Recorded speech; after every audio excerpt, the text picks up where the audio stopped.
Hi, folks. Welcome to lesson number 2 on media ethics, in which I'm going to cover chapter 2 of the media ethics issues and cases textbook.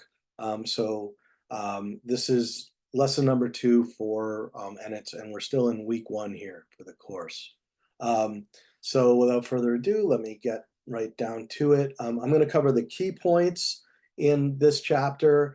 And also, one thing I want you to understand is that on pretty much all of these subjects, we are going to be getting into greater depth in each one of them over the next 3 weeks of the course. So let me get started. Okay.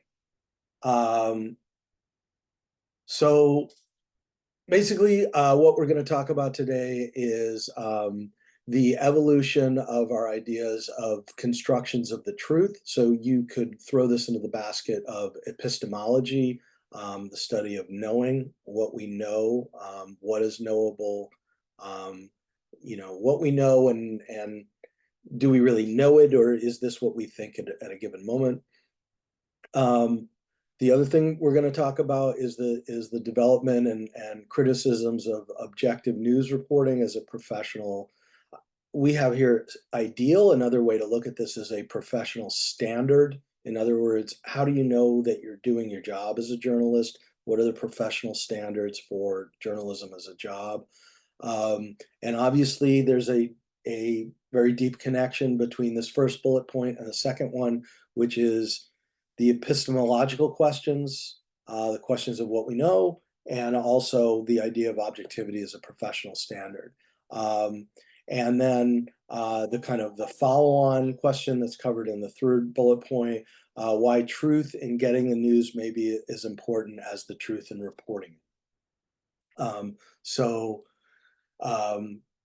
and then the final standard or the final bullet point here is how to develop a personal list of ethical values. I think what you're going to see here is the way some of these broader questions about media ethics flows into issues about choices that you have to make personally, and the connection between your personal concept of ethics and media ethics. Okay, so in a big broad arc, this evolution of epistemology, of this changing view of truth, or changing view of what we know, right?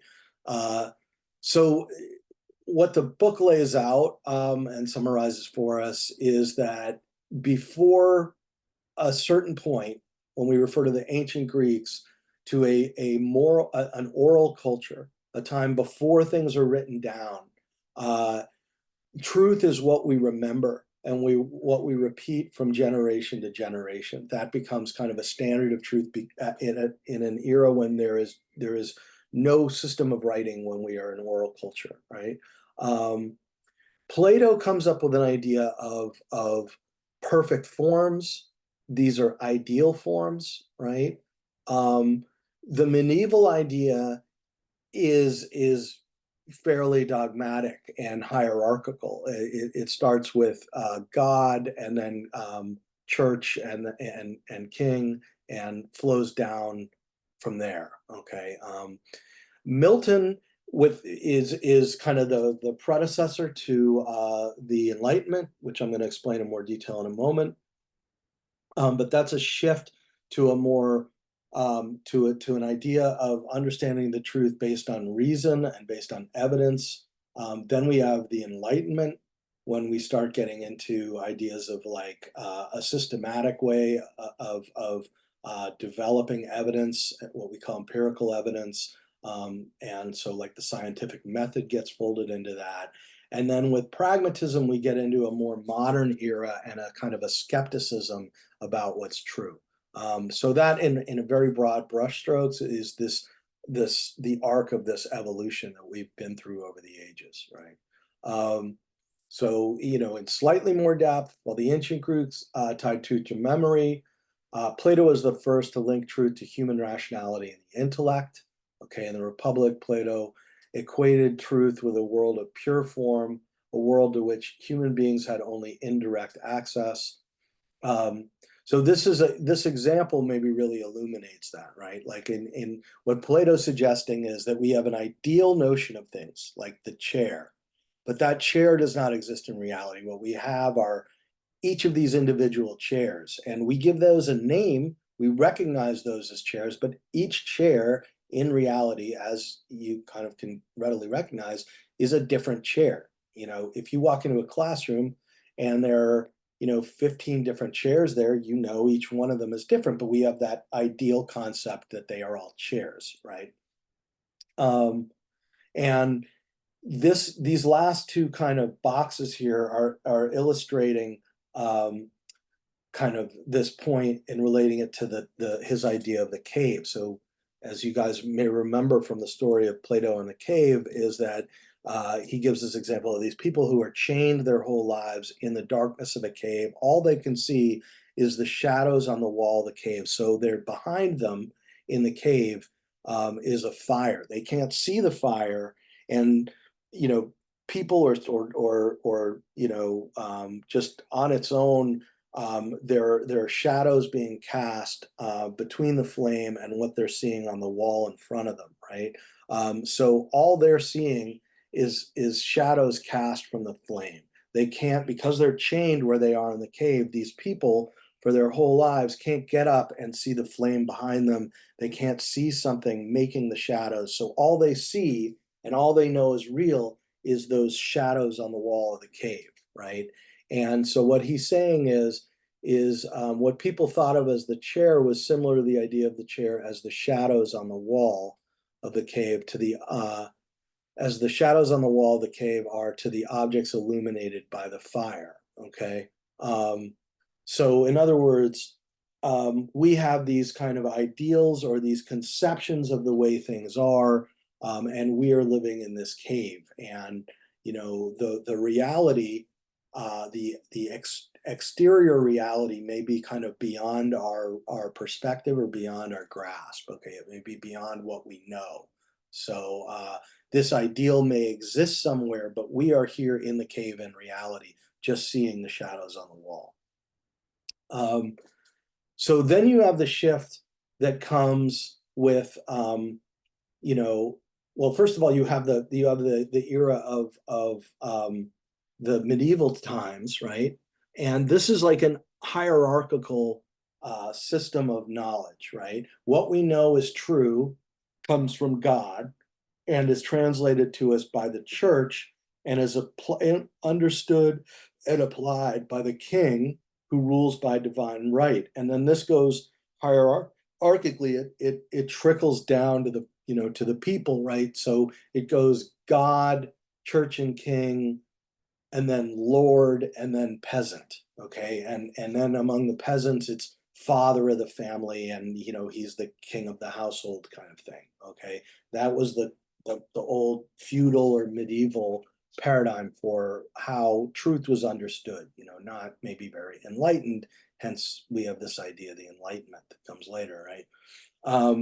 Where this goes from there is to the idea of Areopagitica, which is Milton's essay on divorce, which was being decided in the courts at the time, and he responded with this essay.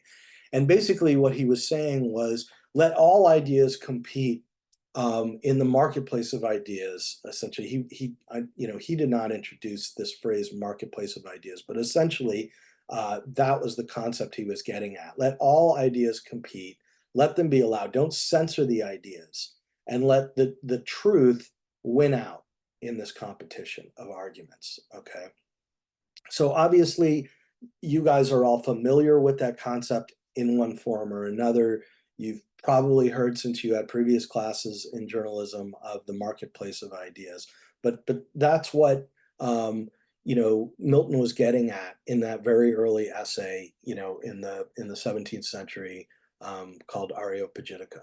So Milton is essentially prefacing what happens in the Enlightenment, with that argument, because he's firmly moving us into the area of reason, if not so much the focus on evidence that comes later.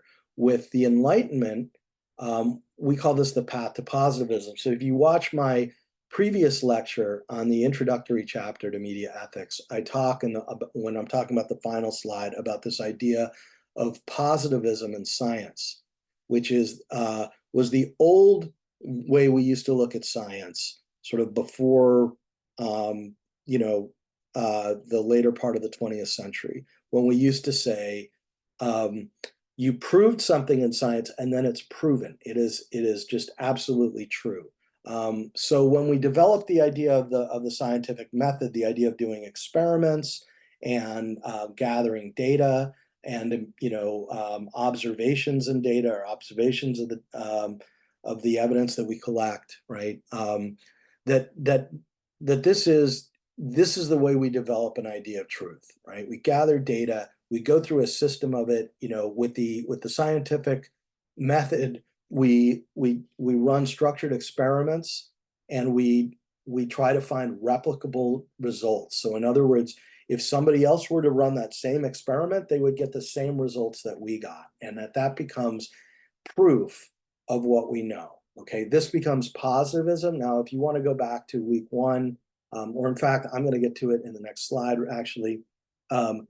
Positivism itself is not the final destination in this journey that we're on about what is true and what's not true.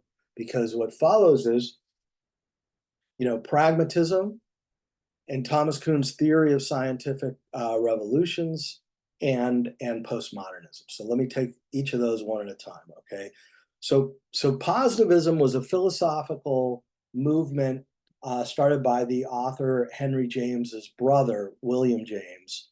He was one of the main progenitors, if not the main progenitor of pragmatism as a philosophical idea. And what it was is it was a rejection of essentially this idea in Plato that we had of ideals, okay? It's not to say that we can't come up with ideals, but what James and other philosophers, the other pragmatists were saying, and this was in the early 20th century, is that we exist in a realm of black and white, and that the ideals ultimately don't really do us much good. That what this is about negotiating to find the amalgam of ideals that actually are true. And if you apply, what's interesting is that, in fact, and this is a bit of a contradiction or a paradox, that a number of the main champions of objectivity by the 1920s, like Walter Lippmann, well, I'm really speaking specifically of Walter Lippmann, who we'll talk about in greater depth in a couple weeks, was actually a big adherent to the pragmatists. He used to go, when Walter Lippmann was a young student at Harvard, he used to make the trek over to William James's house and spend long afternoons talking to William James, and Lippmann became a main champion. Before he became a champion of this idea of objectivity, he became a champion of pragmatism. Now, actually, the rawest, simplest form of what I think a lot of you have in mind with objectivity, which is that it's just the facts and you got to watch out for bias, and that's what it's all about. That fundamentally flies in the face of pragmatism, because pragmatists understand that we live in a world of gray areas, not black and white. Now, the relationship between the people who, like Lippmann, who were skeptical enough of what we know or what we think we know to actually, at the same time, advocate something like objectivity, which would seem a contradiction, is something that we'll get into when we start talking about objectivity in week 3. But I'm just going to say that, one thing you really need to understand about objectivity is that, remember that objectivity really starts getting bandied about as a word by people debating journalistic ethics and media ethics in the 1920s. And that by that time, these were the survivors of the First World War. And so there was a profound skepticism already about what we think is true. So that's all I'm going to say about that at this point. But that's something that may really kind of cause you to question what you thought you might know about what objectivity is all about. That in fact, it doesn't really start getting talked about until there's a time when there's a deep questioning of what we really know and what we think we know. And what I think you're going to find is it was that very skepticism and that uncertainty that kind of pushed people to promote this idea of objectivity in journalism. And again, I'm just going to leave it there for now. Okay. But the other kind of modern idea that again is built on skepticism of, being careful about this confidence of what we are sure we know is Thomas Kuhn's theory of scientific revolutions. Now, if you want to hear my explanation of that, I don't want to take up a lot more time in this slideshow to go over what I went through in the last one. So go back to the end, the final slide of my first lecture here for week 1, and you'll see me explain Thomas Kuhn's theory of scientific revolutions. Okay. Postmodernism, I want to say this. I think that the explanation in the book about postmodernism is a little bit inaccurate and a little bit confusing because it presents postmodernism as like another philosophy or philosophical idea. There may be people, there are people who are postmodernists that put different sort of postmodernist reads of reality out there as sort of philosophies. But I think when we use the word postmodernism, it's important to understand postmodernism as kind of an aggregation or a galaxy of different ideas, cultural movements, like artistic movements, and just really modern attitudes, really postmodern, as the term suggests, postmodern attitudes about the world that we kind of throw into the basket of postmodernism. So I would not really call it a philosophy, like it says here, and I'm getting this off of like Wikipedia, I think. Postmodernism is a term used to refer to a variety of artistic, cultural, and philosophical movements that claim to mark a break with modernism. Okay, modernism itself is, something that we see like pragmatism was part of the modernist era. Modernism itself was skepticism about what we know or what we think we know. Okay, postmodernism is stuff, movements, attitudes of the era we live in today and era we've been living in for a while that are a more radical just break with what we thought we knew. So I would say maybe you could almost say rather than just kind of a skepticism about what we thought we knew, it's more of a hard rejection of it. Still, there's disagreement among experts about its precise meaning, even within narrow context. So, I'm trying to give you an idea of it. And one example I might offer, and other people may say, well, that's not a good example of postmodernism for one reason or another. But I would say the anti-vax movement is an example of postmodernism. So again, I don't know if you would call postmodernism the anti-vax movement a philosophy in itself. I think if you press somebody who is skeptical about vaccines, about their philosophy, you may get different answers. You may find a bunch of people who are anti-vaccine landing on kind of the same philosophical argument that they're going to make. But maybe the best way to understand the anti-vax movement is as just kind of a rebellion against the medical community, the medical establishment, the elites, the experts more broadly. And so postmodernism a lot of times it's like we've evolved to a point where there are so many experts, so many scientists, so many elites that are making the decisions about our world for us and that are shaping the world in which we live in, that there has been a cultural response for 100 years or so of, you see it with New Age, you see it with people who are embracing, I don't know, it could be witchcraft, getting into kind of like things that we might associate with like ancient or medieval or superstitious belief systems, because postmodernism is a rejection of modern certainties about what we know. And I'm going to leave that explanation there. So, okay, when it comes to objectivity, this is the explanation in the book that they offer you here of objectivity. We're going to spend a week on objectivity and do different readings. That's going to be week 3. So all I'm going to say at this point is just the bullet points that they hit in the book. And also I've included a slide for our presentation on when we say the word objectivity, what do we mean? How do we define objectivity? Okay. And there are different ways that different people define it. So that's the next slide. But what this is saying as just preliminaries in the textbook you've read is objectivity is a way of knowing that connects human perception with facts and then knowledge. Okay. So, you know, I mean, I would be maybe more narrow than that. It's because, as I've sort of explained, objectivity, I mean, well, okay, it can apply in other things, but objectivity is certainly a professional standard in journalism. And if, you know, we'll take a look at the Society of Professional Journalists and, you know, their code of ethics. But what you'll find is that modern contemporary codes of ethics do not push objectivity as a professional standard or as a code of ethics. And there are reasons for that that you're going to learn.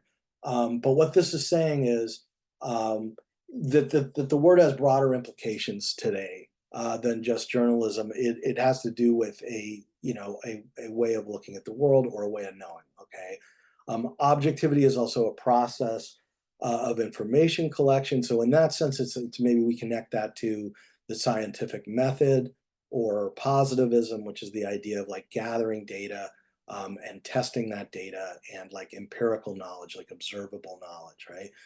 Journalists view objectivity as refusing to allow individual bias to influence what they report or how they cover it.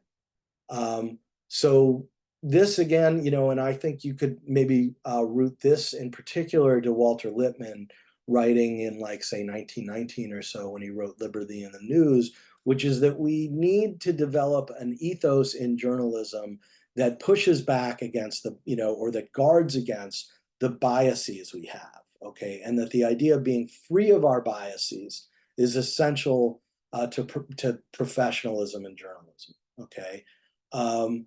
Now, what they're saying here is philosophy is not the only reason that objectivity became a professional standard in the early 1900s. There was a shift from the partisan press to the commercial press, the need to distinguish between good journalism and yellow journalism in the 1900s. Okay, this is a major an oversimplification. This is a major oversimplification of what happened in the early 20th century that led us to start using the term objectivity and arguing about it.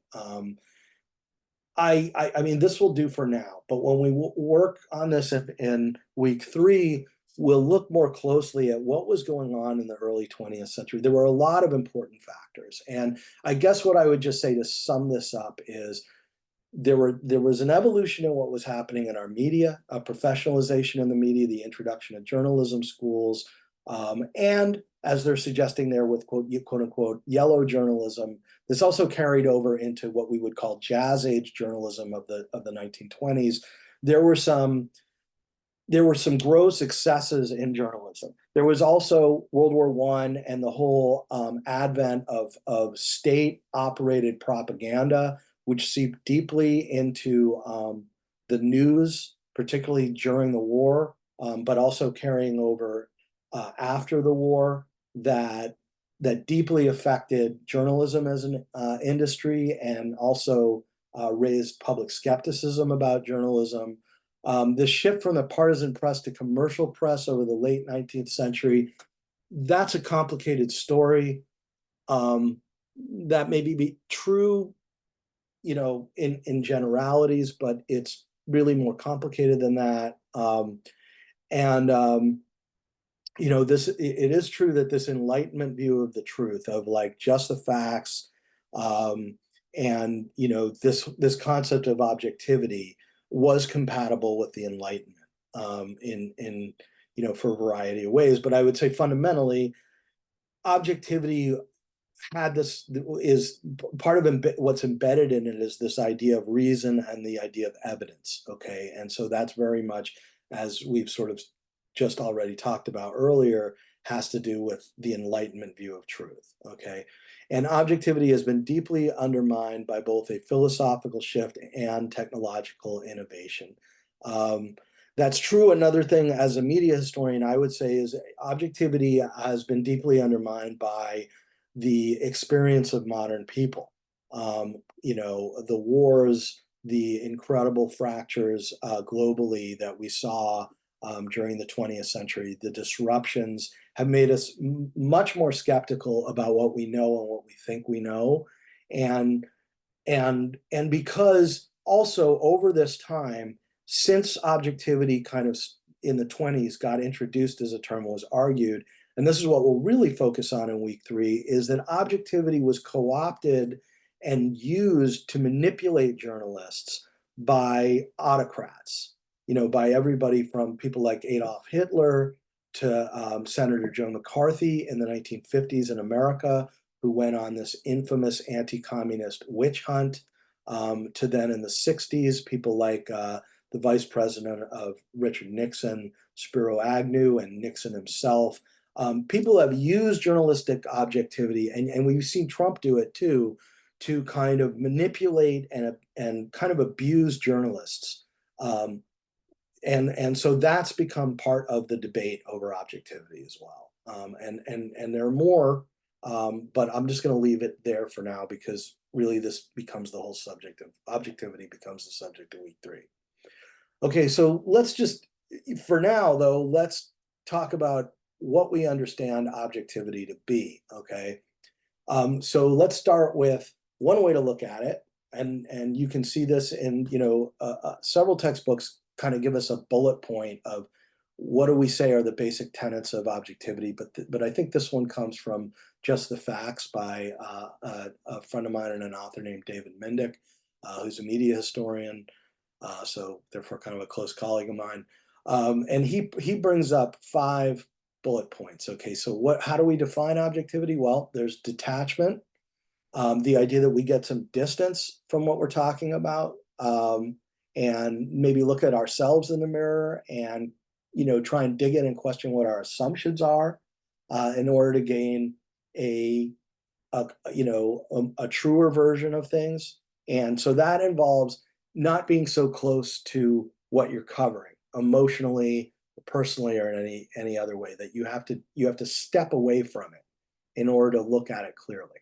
Okay, the idea of nonpartisanship, which is that you need to not have these loyalties. Like you can't be, if you, for example, are reporting on Biden and you feel like, well, in my normal life, when I check off of work, I'm a Democrat and I vote Democratic or whatever, you have these loyalties, and that affects the way that you see things. And so you want to, in order to report the stuff, you want to be scrupulous in making sure that you're not being a partisan. You're not being either a liberal versus a conservative, or a Democrat versus a Republican. Now, again, I'm just explaining what the tenets of objectivity is. I'm not preaching that this is what you should do as a reporter. I think there's a debate about that. I think a lot of you walked into this class with the assumption that these are your marching orders, and they are not.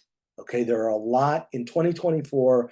There are a lot of reasons to look at this whole package you're getting it with objectivity and question it and see if you can develop a better paradigm. Because what I'm here to tell you is that for the past century, we have seen this paradigm fail for American journalists over and over and over again. And we'll look at some case studies of how it's failed and why it's failed when we do week 3, okay?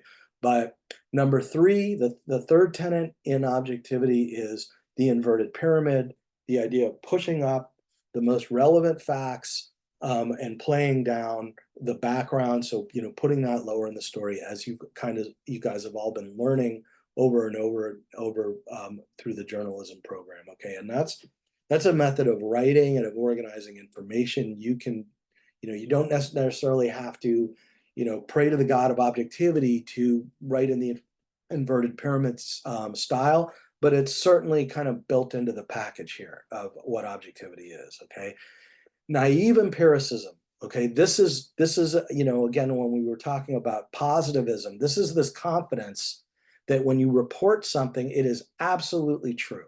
Okay, and so the earlier there are different incarnations of objectivity. So you've heard me say several times on this lesson that objectivity starts to get used as a word, as a professional standard for journalism in the 1920s. By the time and remember what I was saying about that being the generation of people that had lived through World War I and major champions of kind of the broader concept of objectivity being people like Walter Lippmann, who's a pragmatist. By the time it starts getting debated, they are not the generation of naive empiricism. In other words, they already have a skepticism about the truth. So the very people that start to first use the word objectivity and argue about it, argue for it, right, are not, don't have the simplistic raw version of just the facts objectivity that, say, was popular in the 1890s and 1910s, like before World War I happened. World War I was an earthquake in the way people read and understood reality. Okay, and so naive empiricism belongs to this objectivity phase one. Okay, objectivity in its most simplistic, just the facts form. Okay, and then the fifth tenet of this is balance. The idea that we have this point of view and we have this other point of view, and maybe we give them equal time, and so that things aren't way out of whack. We're not paying all this attention to one point of view without looking at the other. Okay, so those are five tenets of objectivity. Now we have other readings or other interpretations of what objectivity is all about, right? I'll give you three. Okay, objectivity is the reporting of reality, of facts, as nearly as they can be obtained without the injection of prejudice or personal opinion. This begins to, like, when he says objectivity is the reporting of reality, right? We might say, we're talking about the objective journalist holds a mirror up to reality. Okay, this sort of suggests the prospect of, like, is an objective journalist basically a surveillance camera? Like, is maybe our best example, our truest or purest example of objectivity, like C-SPAN, which is just a fixed camera in the House of Representatives that just films Congress going about its business and is just on whenever Congress is in session, and we're getting a live feed on cable television of that. Is that objectivity in its purest form, just like a surveillance camera or a recording, just a raw, unedited recording of something? Okay. Next kind of concept of objectivity, what we might think of as objectivity, is by a media historian named Michael Schudson. Now, his insight is very important to us because this is a media ethics class.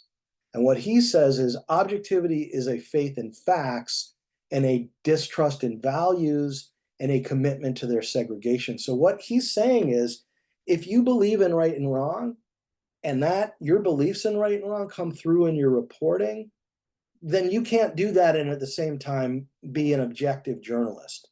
Objective journalists just go by the facts. They don't go by their views or their thoughts of what's right and wrong. And so what you're trying to do when you're doing, and this is why I'm saying that the concept of objectivity has failed in a lot of ways and is up for a lot of questioning, is that this idea that we can separate the ethics of journalism, the views that we have on right and wrong, from just the facts, might be built into some of our original ideas of what objectivity is, but we have to question whether that makes sense. That's a good idea. So, Schudson is being very sharp here in pointing this out. And you can, read the words for yourself, okay, because this is a quote from him. Objectivity is a faith and facts, a distrust of values, and a commitment to their segregation, okay? And you may say, wait a minute, it doesn't have to be that way. Well, maybe it doesn't, right?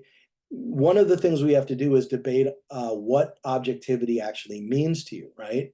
But also, you know, think about that hard. Can you really have a strong view of this is right and this is wrong, and put that through explicitly in reporting and still say, oh, I'm being an objective reporter here? Does that jive with your understanding of what it means to be an objective reporter, right? And one last thing I want to say about this before I move to the final bullet point, I'm going to pull this back for a second and strongly recommend something. If you really want to get serious about understanding objectivity, there is really, I mean, you have to read this book, Discovering the News, by Michael Schudson. I mean, there really has been, for the last several decades, no better writer, no clearer historian and explainer of what objectivity is than Michael Schudson with this book, Discovering the News. It is absolutely seminal if you really want to understand how objectivity got introduced as an idea in the 1920s, how that started getting debated as a term and where it came from. So a lot of what I've been saying in this lecture is actually me just paraphrasing what Michael Schudson argues in this book. When I suggest to you that objectivity really only starts getting talked about in this post-World War I era, when there's this kind of like height of skepticism about truth and the knowability of truth, that is straight out of this book. That is the central premise of Discovering the News. Another book I would recommend is David Mindick's book, Just the Facts.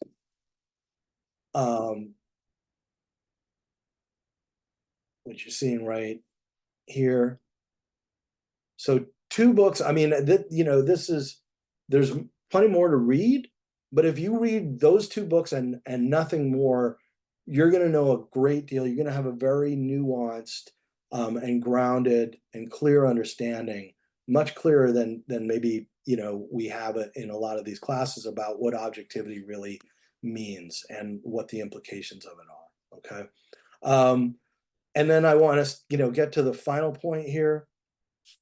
Let me get rid of this closed captioning, which is Barbara M. Kelly's point, is the reporter remains a passive observer rather than a participant or an interpreter of events, or interpreter of the events being covered. Okay. Now, this raises ethical questions as well, but I think a lot of you may kind of fundamentally agree that if we become part of the story, that's going to affect our ability to tell the story. On the other hand, there are extremes in the course of human affairs where if we stay out of it, that still biases us in certain ways. If we witness atrocities and we maybe report them in some very rigidly and cold, you know, to some very rigid and cold standard of objectivity, have we really done our job as journalists? Is that ethical journalism in itself, right? And so I'm going to show you at least one case study when we get to objectivity, or I'm going to present you with at least one case study when we get to week 3 in objectivity that really forces you to wrestle with that question, okay? If you're a reporter and you see like a massive historical atrocity unfold before your eyes, you know, thousands of people killed or millions of people report, what are your ethical duties in terms of how you tell that story? You know, and a separate question is, if you're on the ground at the time, are you compelled because of some higher ethics to actually take action to stop something that's going on? Okay. This is from the textbook. What they tell you in pretty declarative language is journalists are often asked to cover issues and questions that life experiences have not prepared them to cover. Okay. Most journalists are male, white, well-educated, and middle to upper class. They're generally better paid and better educated than the audience for their product. As demographics change, from a culture that is predominantly Caucasian to one that is not, mass media will play a decreasing role unless journalists find a way to report the news, that is of interest to the new majority.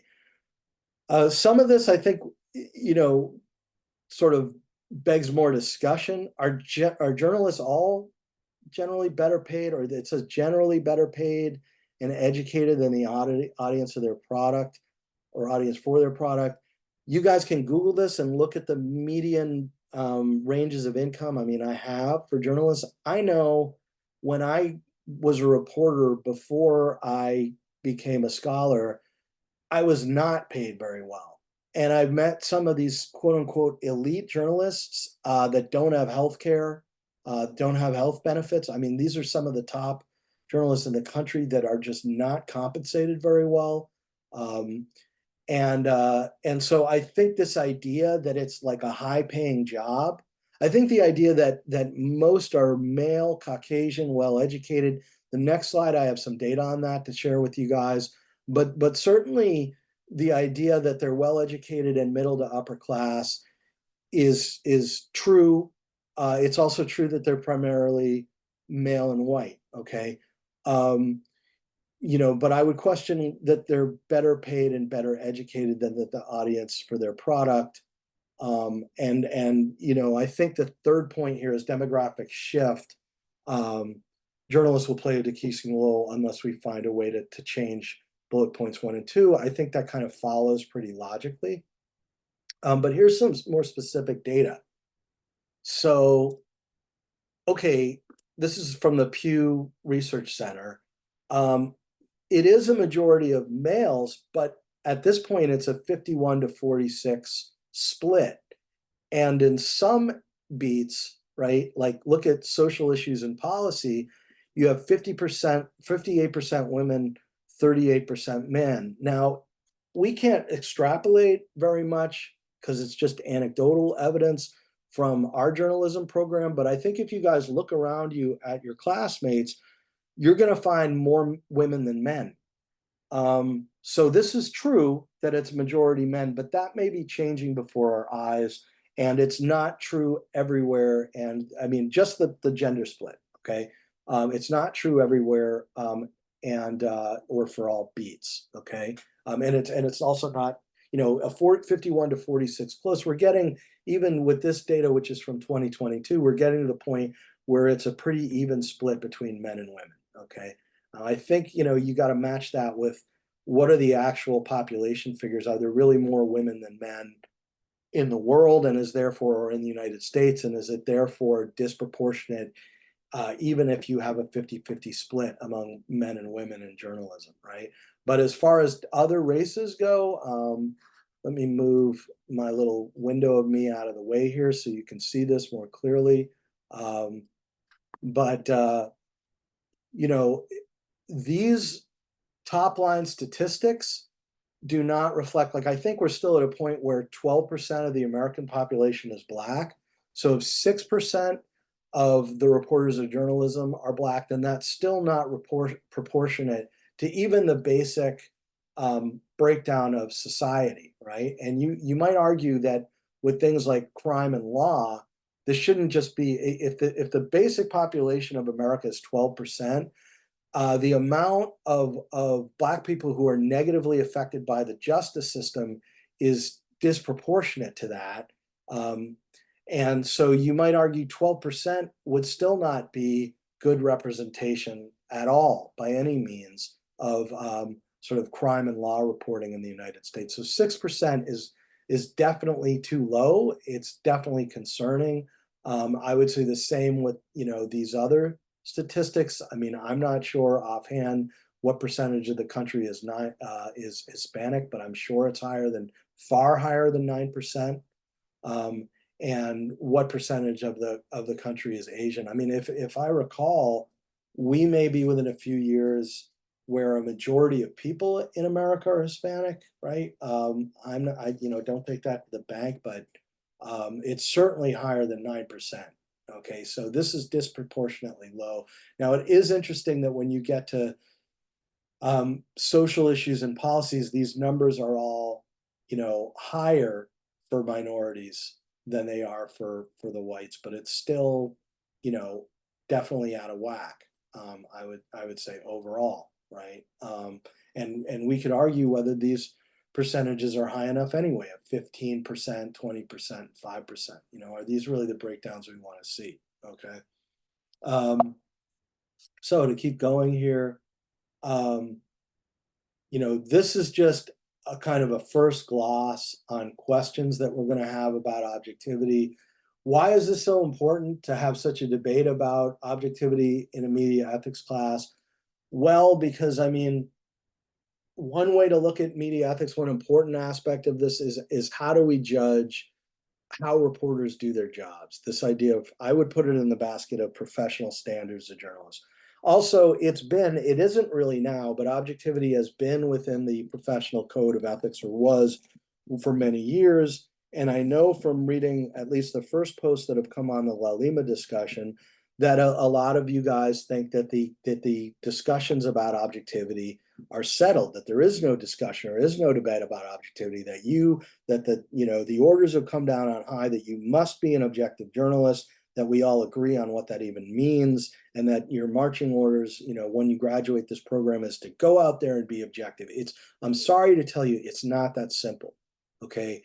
And so this is just bullet pointing a few initial criticism to think about, and we'll get deeper into this in week 3. Okay. Lippmann himself, as much as I say he was an early champion of objectivity, Lippmann, one of the studies I published is a study on Walter Lippmann and objectivity. And you know, what I show in that is the evolution of his thinking and the way he changed his mind radically. So he may have been an early champion of objectivity, but as he began to reject objectivity as a standard by the early 20s, which is why you see quotes from him like this. For the most part, you know, actually this quote from 1922 is really maybe an argument the way he was thinking originally when he was arguing for objectivity, which is saying, you know, we are clouded by our biases, right? There's a famous thing that he argues in his book Public Opinion, where he says that there's the world outside and there are the pictures in our heads. Okay, but what this quote is for the most part, we do not first see and then define. We define first and then see. This is the kind of caution that he throws up, which you know led him by 1919 to argue for what we very quickly started to call objectivity, which is, you know, as I've kind of just said, you know, sorry to repeat myself, but just for the sake of clarity, his idea that like one of the biggest challenges we face is biases. Now, I've heard a lot of you guys express that idea. Where you're looking for an author was someone who really introduced this into public debate. The man who did that was Walter Lippmann. And, you know, by 1920, he had written Liberty in the News. And it's really in Liberty in the News, that book, where he sort of suggests this idea of like biases are a problem with us. They are our biggest problem for journalists and for journalistic professionalism. And so any kind of standard for professional journalism has to start with the idea that we have to we have to guard against our biases. Okay. Now, you know, what about the idea that objectivity could bias news coverage?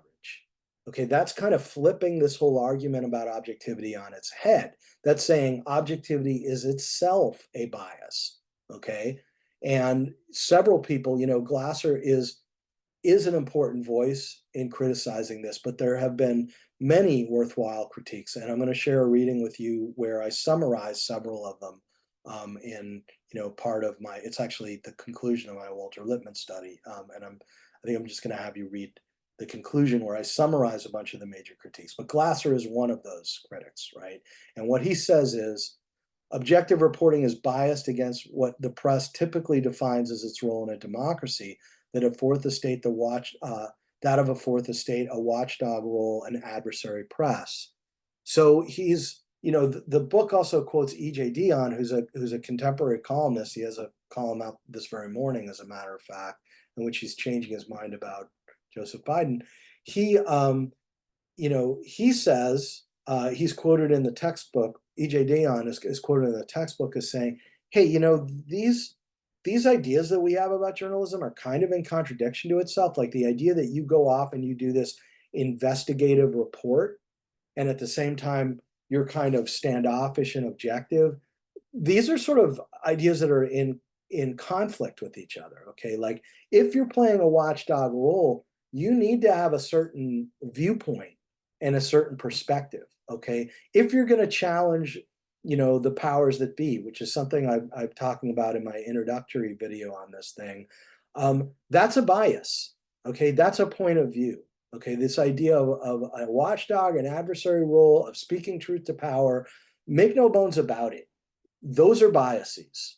Okay, and so you can't have it both ways. You can't say, well, I'm being objective, or you can, but then you're coming up with, maybe we need to update the idea of objectivity into a larger and more nuanced view of what it is. And in fact, that idea, okay, is something that is argued by really one of the leading living ethicists, Stephen Ward, who has introduced and argued for, and I kind of have taken him up on this, and when I've published, I've kind of tweaked that idea or tried to build upon it. But Stephen Ward has advocated for the 21st century this idea of what he calls pragmatic objectivity. So yes, he's drawing from what we talked about a couple of slides ago, this idea of American pragmatism, to kind of reinvent objectivity. And so arguably you could say, well, these things are actually not in conflict with each other, because let's say you agree that Biden is too old to run for president, right? And let's say the objective truth of the matter is that Biden, there was just a report this morning that a specialist in Parkinson's disease has visited the White House 8 times in 8 months. So let's say it happens to be a fact, we don't know this yet, but let's say it happens to be a fact that Biden has Parkinson's disease and that he is actually objectively too old to be running for president. So you might be challenging, you might be speaking truth to power in saying Biden needs to step away and pass the torch and not run for reelection, and be playing your watchdog role and be part of the adversary press, because the objective reality is that Biden is too old. Okay, so actually you see objective truth and you are simply like pursuing that truth, right? But then if we go back to these definitions that we had before, like, are you, a passive observer rather than a participant in the events? Or, are you taking a partisan view on this thing? Are you arguing both sides of the thing? If you are really going straight at this idea that Biden is too old, this flies into conflict with some of our basic definitions of what objectivity is supposed to be. So I was going to add the distrust in values, but I suppose you could argue Biden is too old without necessarily inferring the moral implications of that. But whether you can do that in every case or not is part of why this is all so complicated and problematic, right? Okay, so the second bullet point, the second critique of objectivity that we're just going to cover as an initial kind of toe dipping into this is objective reporting is biased against independent thinking. It emasculates the intellect by treating the person, I think is a better word than it here, as a disinterested spectator, by treating the reporter as a disinterested spectator.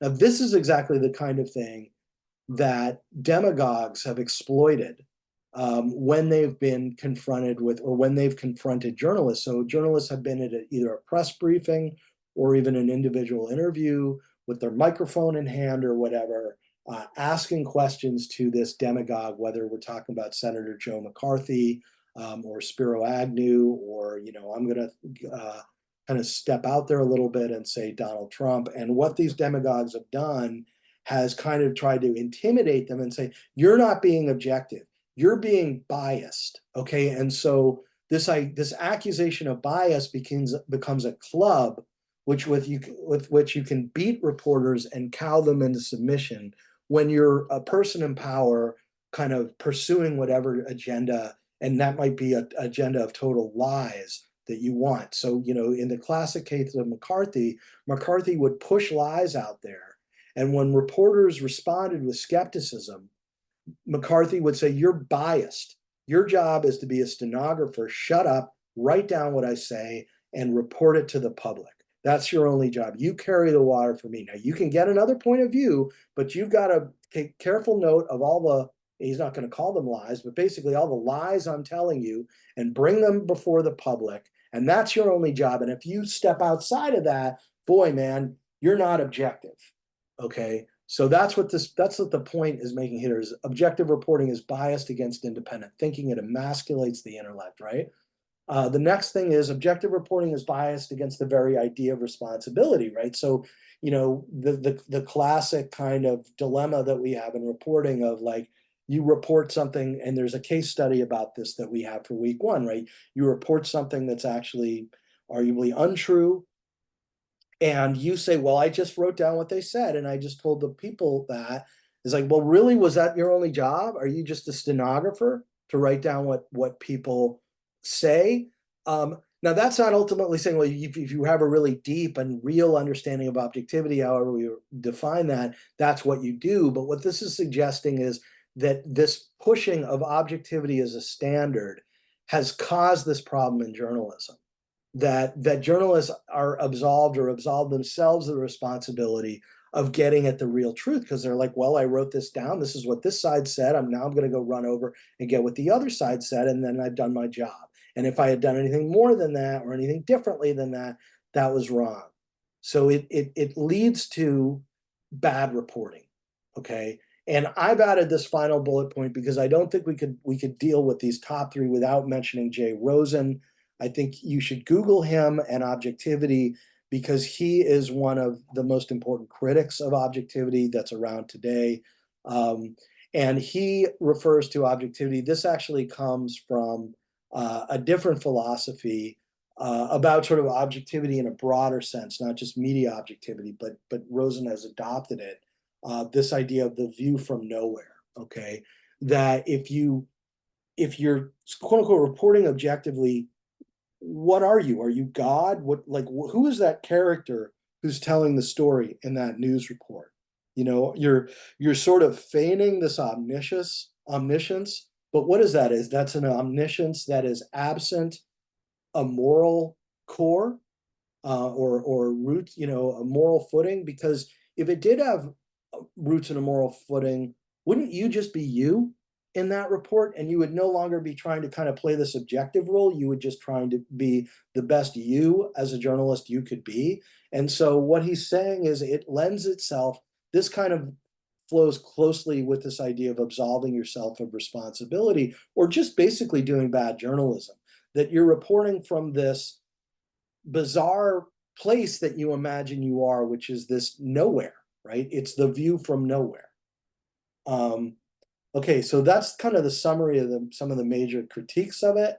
You know, and then there's a different perspective on all this aside from objectivity, you know, that's kind of linked with objectivity or overlaps with it, which is that we have journalistic routines. In other words, like a newsroom operates in a certain way when we show up for work in a newsroom, and those routines end up affecting the nature of the coverage. Okay. um and you know, and this is kind of the E.J. Dionne point here, that's press is an internal contradiction. It must be neutral, yes, yet investigative, disengaged but have an impact, fair-minded but have an edge. So like I'm saying, this kind of overlaps with this idea of, you know, uh, objective is reporting is biased against what the press typically defines as its role in a democracy, that of affords the state the watchdog role in adversary press. You can see the overlap in the second bullet point with that one that I just showed you on the previous screen. And then Americans and others are increasingly entering into news bubbles or echo chambers. So this is just like another problem that we have with a lot of what is getting brought up here with this issue of knowing the truth and reporting the truth, right? Which is that, you know, it's not even so much that we have different views of the facts anymore. We have just completely different views of reality. It's like we're not even living in the same planet. And this may not only tie directly into our foundational ethical values or beliefs, but if we live in different bubbles and different realities, and if those actual bubbles are, let's say that those bubbles are real distortion fields where we actually, Lippmann had that phrase, there's the world outside and the pictures in our heads. Let's say the bubbles we live in, or to use the other metaphor, the pictures in our heads are so out of line with reality. At what point, it's a chicken and the egg question, does the bubble create, I mean, do our fundamental values, the values that we're born with and grow up with, do they create the bubble? Or maybe they do, but then once we're living in the bubble, do those actually change our values? Because if for example, in the situation I'm suggesting, which is that there's really a larger and larger gulf between what we think is true, between the pictures in our heads and the reality, the world outside, right? The world outside and the pictures in our head, if there's a bigger and bigger gulf in that, then maybe our values themselves get completely twisted and distorted. Okay. So the news bubbles and echo chambers, I think what we're discovering more and more as we go sort of like deeper into this, in some ways dystopian or scary 21st century news environment, is we begin to say, what is this turning us into as people? What are we becoming? And this is why I'm suggesting this is this deeper question of like, did we even have this? Do we even have the same values now that we had before we kind of like got deeper and deeper into this reality that we're living within? I mean, maybe if we were somehow able to step outside of this reality, I mean, this bubble that encompasses us, we'd realize I don't recognize that person at all. Like I was born or I grew up with certain values, and yet I got so delusional because of the things that the media shaped my reality to be, that I don't even recognize myself in. It's like people that end up getting deprogrammed when they've been in a cult, right? And they're recovering from that, and they were like, I was lost. I don't even know who that person was, right? Um, and then this idea of the bubble ties with this idea of the fact that we're always packaging stories, which is what leads to creating bubbles, and it's also often, again, a chicken or the egg thing, the reason why we create stories the way we do. Okay. um and I would say uh you know that there are a number of questions that come about when you make certain choices in both your reporting and your storytelling. They put a big emphasis on, it's funny. I mean, I didn't, I think I mentioned this in some of the original stuff that I mentioned to you, but Lee Wilkins was my professor when I was the author of this textbook, was my professor in when I was getting my PhD in journalism, so I know her well. Chad Painter was one of my classmates in that class, and most of the case studies that you're reading were created by my classmates at Mizzou, my cohort that I graduated with a PhD in. So that book was all written by people I know and studied with for years. And uh, one thing that you often found with the faculty at Mizzou is that, unlike many of us who are students, they were not journalists. They did not come directly from reporting as an experience into journalism. And so when we talk about biases, they would make certain statements about, like, journalism is this way, it's not that way, in a very declarative way that a lot of us who had been journalists and felt a lot of, I guess, bonds with journalists, because that had been the world we came from. That was a lot of our social circle and the way we looked at the world. So we had our own biases going in, and it didn't jibe with what they were saying in very declarative ways about journalists and journalism. Didn't jibe with what we believed. So she says very declaratively in the book, oh, reporters are always, they have it wrong because they're always covering things as events. So they're always getting it wrong because that's what they do. And it's like, you've got to give journalists more credit than that, right? We understand these things too. We understand there are problems with everything being event driven, and that to a large degree, you have to cover issues and things that have been historical problems that we've confronted as a society. And that if you're not doing that, you're not doing your job. So, for example, when I was at a paper in the South, I went out with a guy who was an activist within the African American community because we had been talking, and he had said to me, he had offered to like let me take you out for a day, and I'll show you some problems, and I'll show you some stories, and of course I said yes, right? And all he did was he drove across this road where our newsroom offices were at into a really struggling part of town. And he said, "Okay, I've taken you to the story." And I said, "Where?" And he just reached out with his hand and he said, "Look around you." And I'm looking around me and I'm seeing neighborhood after neighborhood of homes falling apart. And so I said to him just what I saw with my eyes. I said, "Do you mean that all these homes are in terrible shape? That neighborhood by neighborhood, we're just seeing people living in places that are falling down or on their heads?" And he said, "Exactly." And so this was not an event. This was a reality.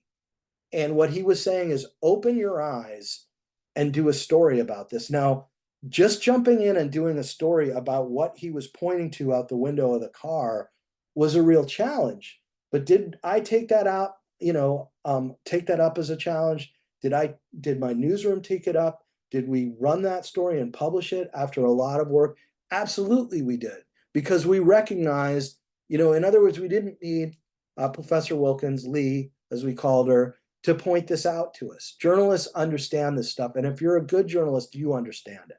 So just understand what you're reading in the textbook in that context. A lot of these things are said in a very declarative way that if you look at the reporting that's out there, and if you get to know really good journalists in the field, they are wary of these problems. They've been wary of them.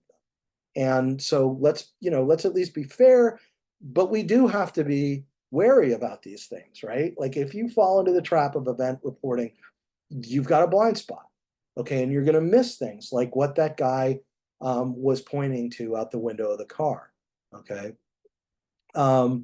So, she's saying here that bullet point number 2, journalists have missed some important stories because they were not events, but rather historical developments with a past and a future. Truth is more than just a collection of facts.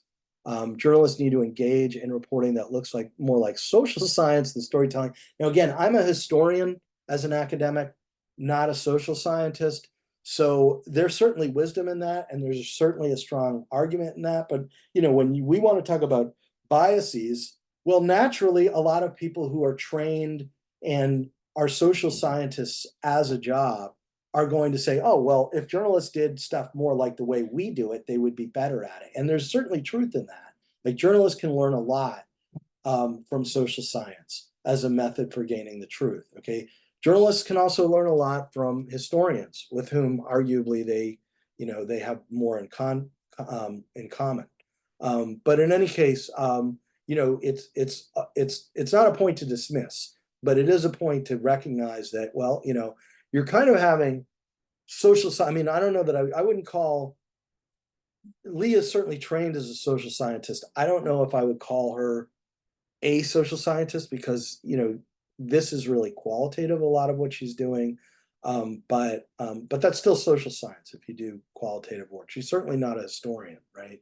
So keep in mind that this comes with certain biases. What you're reading here, these come with biases themselves. Okay, and news that is analytic rather than anecdotal, proactive rather than reactive, contextual rather than detached. Okay, so these are all what they mean by acting more like a social scientist. And certainly as far as it goes, that's absolutely true. Like don't just rely on anecdotal evidence, like what you happen to see here and there, go to the data and, say, does the data actually bear out what I thought I was seeing when I was out interviewing people? I mean, you guys as students have been under so much pressure to go nail the interviews and come back with that you may have forgotten how important it is to step back and get data that actually gives you hard facts that either ground what you thought you were seeing when you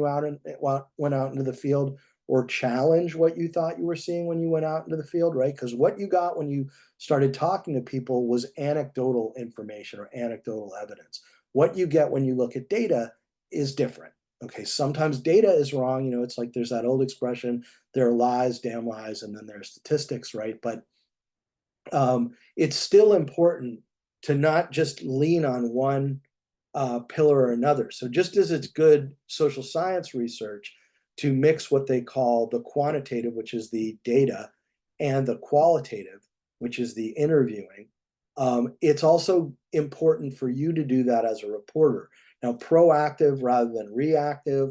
I would argue that's just a basic principle of like good investigative reporting or good reporting, period. Okay. And contextual rather than detached. If you want to say that that's more of a, social science thing, sure, it's certainly important to do. I mean, from my perspective as a historian, I would say, providing history is all about providing context.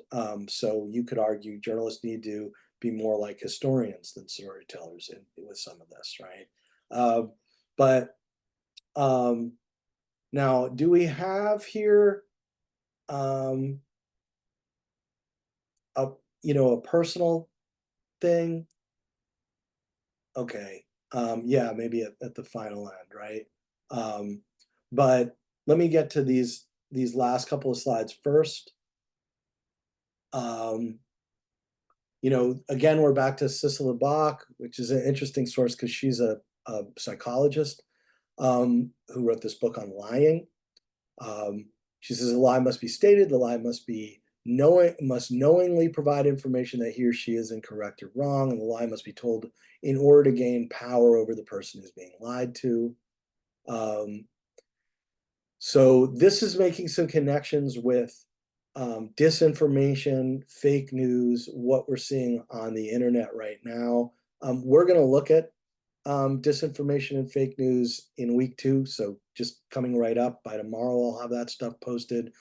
Um, I would argue that when we talk about fake news in particular, sure, we can say, okay, Cicely Bach explains it with her, definitions of lying or whatever. I mean, one thing that I would ask you guys to think about in addition to what's here is the idea that, what has motivated fake news? What's driven what we call fake news? Maybe not what Donald Trump calls fake news, which he uses that term to describe anything in the media that he doesn't like. He kind of co-opted that phrase. But this idea of fake news being just false information, or it could be misleading information, it could be deliberately misleading information, right?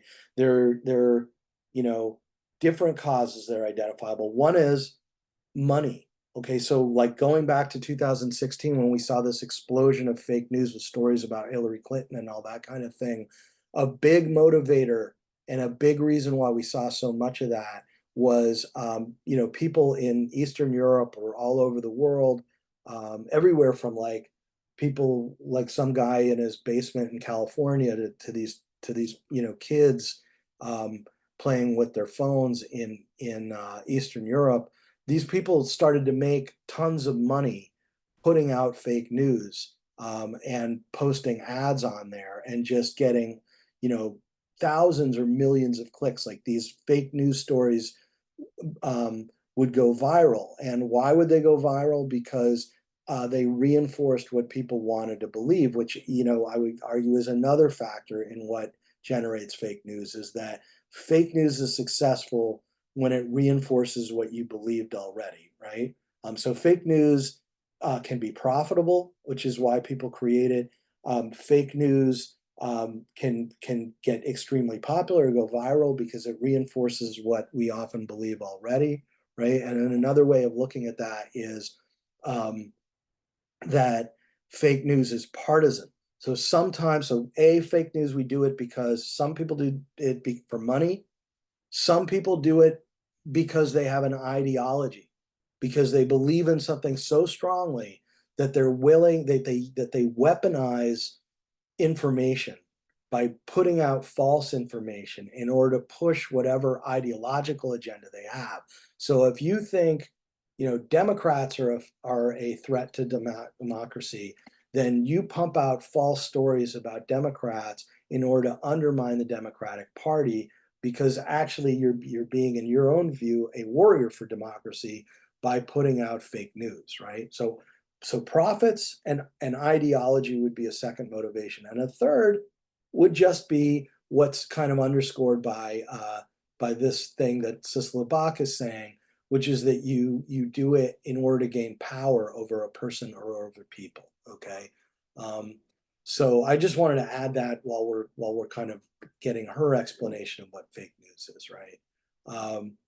And disinformation is stated, I mean, it's just put out there. Um, those who produce disinformation are aware that it is wrong. So there has to be, in order for it to be not misinformation, but disinformation, it has to be deliberately false information, stuff that people know is false that they push. Okay. Um, and and this kind of explains the profit aspect or whatever, but disinformation is developed and distributed to gain economic power that comes from internet clicks linked to advertising content. So that was the example I just gave of people in Eastern Europe or people in California that were just doing this purely for the money in 2016 and have been doing it ever since for the same reason. And I would go back to say that was happening with fake news 100 years ago or 200 years ago. There were people pumping out fake news for profit then, and we can look at there's time, we'll look at some historical examples of that. Okay. Disinformation is a new frontier for journalists because it's like whack-a-mole. There are too many fake stories to spend time and resources to debunk every one. Debunking itself may put journalists and their news organization in harm's way. One of the things I've been debating, sharing with you guys for week 2, is a story about intelligence services like Russian intelligence in the 1920s developing a disinformation campaign where they designed it in such a way that when the truth actually came out and the lies were exposed, the exposures of that truth actually ended up doing more damage than the damage that the disinformation campaign had been doing all along. So the exposure to the truth can actually be like a dirty bomb. Like the disinformation can be kind of like a dirty bomb, and the truth detonates the dirty bomb, and it just spreads the infection everywhere. Okay. And that's kind of built into the bomb from the beginning. They know that when the truth comes out, in the case of this intelligence thing, not to get into the details of it, but what it was when people realized the degree to which they'd been lied to and manipulated, it caused such an atmosphere of paranoia and distrust that became, really destructive in and of itself. So that's the way the truth can become, in the end, when it gets exposed, part of the damage that the disinformation itself did. Technological solutions, for example, the development of real-time algorithms that would spot fake news and label it as such, are in development, but not yet in the world. So, they're working on like using artificial intelligence to fact check, but artificial intelligence creates its own problems with sort of fake news and disinformation. So we're in this sort of like nuclear arms race of fake news and disinformation. And okay, let me move on. There was another point I wanted to make about this, but I guess we'll just get to it later.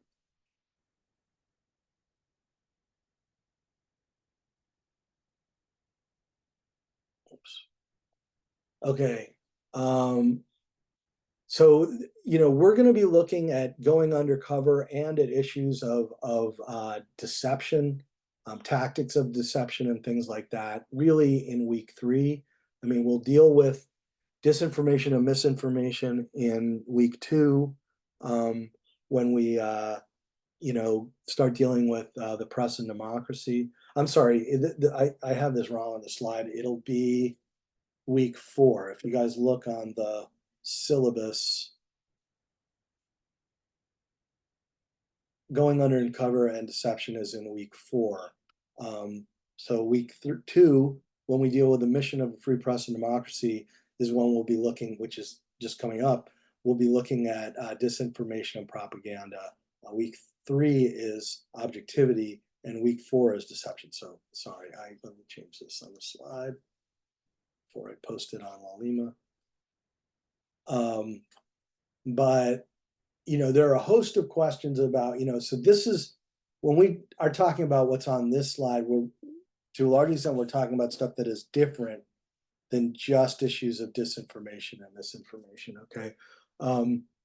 So journalists think about deception on a continuum. There's almost universal rejection of lying to readers.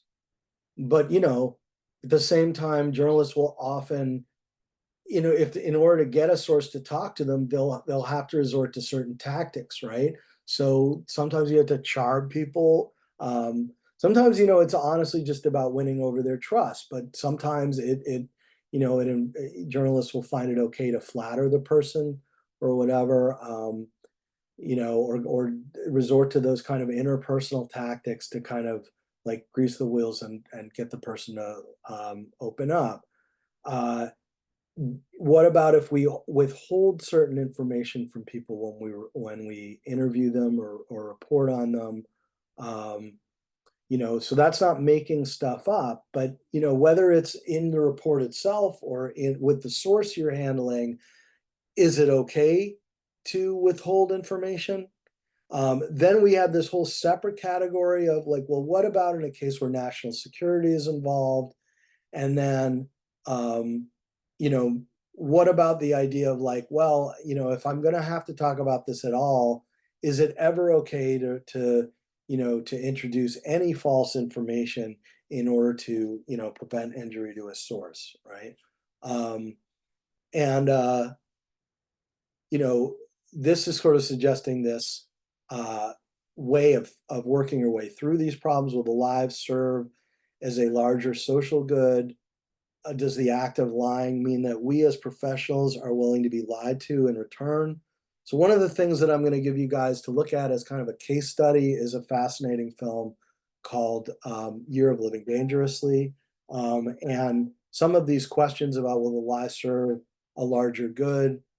Does the lying mean we as professionals are willing to be lied to in return? Are questions that really, get to the core of the dilemma that we see in that film. Omission versus commission. Omission, the lie that some part of the truth was conveniently left out.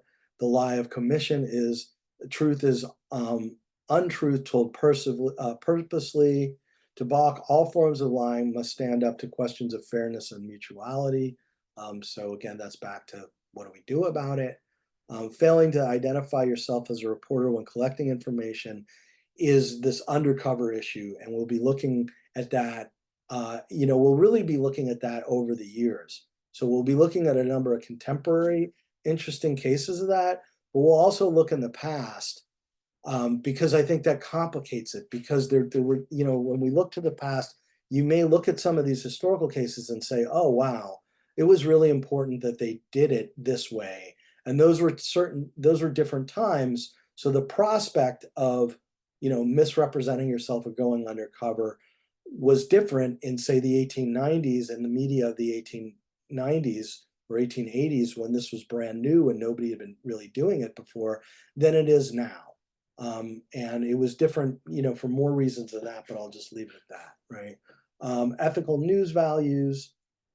So these are definitions of news that should be expanded to include a list of ethical values that reflect the philosophical tensions inherent in a profession with a commitment to truth. So accuracy, confirmation, tenacity, dignity, reciprocity, sufficiency, equity. So this is where we start getting into personal values, right? These are sort of like fundamentals of what we do or how we look at what we do. We can maybe line those up with the philosophical conceptions that we have. like with Aristotle's golden mean, to then apply them. But this is just kind of a bullet point of what are some of those traits, right? And diversity. And that's kind of it. So, I would say, I guess, this final slide is where we get to, you know, your personal values in a way, and the overlap between personal values and your professional values. So if you remember point four, how to develop a personal list of ethical values. So I guess what I would say about this final slide is that what it's giving us is a menu. And do you want everything on this menu? One thing you could do with this menu is prioritize, right? Which are, like, I don't think any of these we would say are bad values, but which do you think are most important? Which are the ones that leap out out to you as the ones that you really want to kind of work on? If you go to that like Confucius paradigm, this is where it's this idea of like, how can I kind of work on myself to be the best me that I can be? And if I'm going to be that person, what are my goals here in terms of like, what are the values that I'm really going to focus on? If you've got to you can't do them all at once. So that's everything that I have to say about this lesson. I'm not sure that I'll continue doing these because it's not really my favorite thing to talk to myself for a camera for all this time, but I hope that you got something out of that. I love to get feedback on it. And if you guys watch it at all, I mean, I guess I'll be able to kind of tell from the analytics that we get online, but I hope it's helpful. That's for sure. And reach out to me if you have any questions, and good luck with everything.